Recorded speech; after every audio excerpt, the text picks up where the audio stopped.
จะได้ส่งต่อพิธีกรเลยกันนะครับ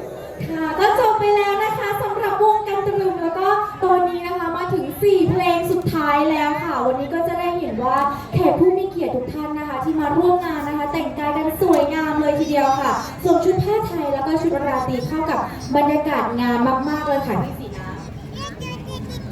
ค่ะแล้วเดี๋ยวช่วงต่อไปนะคะเราจะไปฟังเพลงยาวๆกันต่อเลยดีกว่าค่ะ4เพลงสุดท้ายแล้วนะคะใครยังไม่ได้แดนซ์นะคะวันนี้ลุกขึ้นมาแดนซ์ไปพร้อมๆกันค่ะถ้าทุกคนพร้อมแล้วนะคะขอเชิญทุกท่าน